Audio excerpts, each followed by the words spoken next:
আপনি আজকে দেখুন আমাদের ইনসানিয়াত নিয়ে যখন এগিয়ে যাচ্ছি তখন আমাদেরকে ধরা পাকড়াও করতেছে। আমাদের ভাই বোনরা লাঞ্ছিত হচ্ছে, আমরাও লাঞ্ছিত হব, এটা স্বাভাবিক।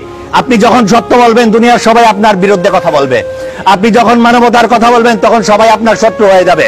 কিন্তু আমরা এই শত্রুতা বা আমাদের পিছুটান সেই কোনো কিছুকে আমরা তোয়াক্কা করি না, কারণ আমরা বিশ্বাস করি আমাদের সাথে আল্লাহ রাসূল আছেন। ইমামে আকবর ইমাম হুসাইন আলাইহিস সালাম রাদিয়াল্লাহু তাআলা আনহুম, উনি বাহ্যিকভাবে শাহাদাত বরণ করার পূর্বেই উনি জান্নাতের সর্দার। ওনার শাহাদাত বরণ করার কোনো প্রয়োজন ছিল না।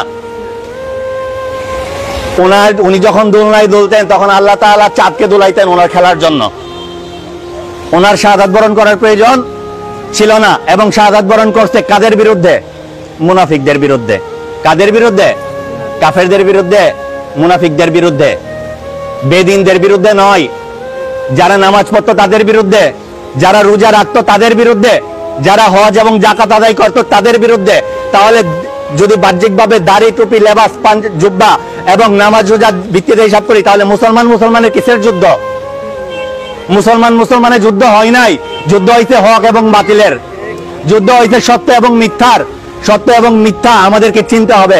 দাড়ি টুপির নাম ইসলাম নয়, জুব্বার নাম ইসলাম নয়, কেবল নামাজ রোজার নাম ইসলাম নয়।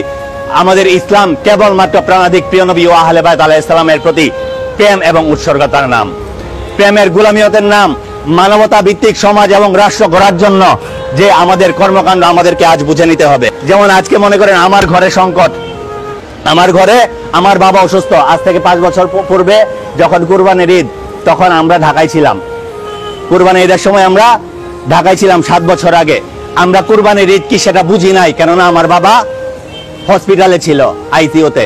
যখন আমার পরিবার সংকটাপন্ন হয় তখন আমার কাছে ঈদ বলতে কোনো কিছু থাকে না। যখন আমার পরিবারের কেউ না কেউ আজকে যদি মারা যাইতো, তাহলে আমার এই অনুষ্ঠান কোনো কিছুর প্রয়োজন ছিল না। আমার দিন, আমার জীবন, সেটাকে যদি যখন আমি আলাদা করে ফেলি, তখন বাহ্যিকভাবে আমার বাবার সংকটে যদি আমি ঈদ পালন না করতে পারি, তাহলে আমার দিনের সংকটে আমি কিভাবে ঈদ পালন করি? আমার দিনের সংকটে, আমার মানবতার সংকটে আমি কিভাবে ঈদ পালন করি? আমরা কি সেটা পারি? আমার বাবা থেকে কি আমার দিন আপন নয়? আমার মা থেকে কি আমার দিন আমার কাছে আপন নয়? আমার সবকিছু থেকে কি আমার প্রিয় নবী আমার কাছে আপন নয়? যদি আমার সবকিছু থেকে আমার প্রিয় নবী আমার আপন হয়, তাহলে আমার দায়িত্ব বুঝে নেওয়ার সময় এখন আসছে। আমরা আমাদের দায়িত্ব বুঝে নিতে হবে।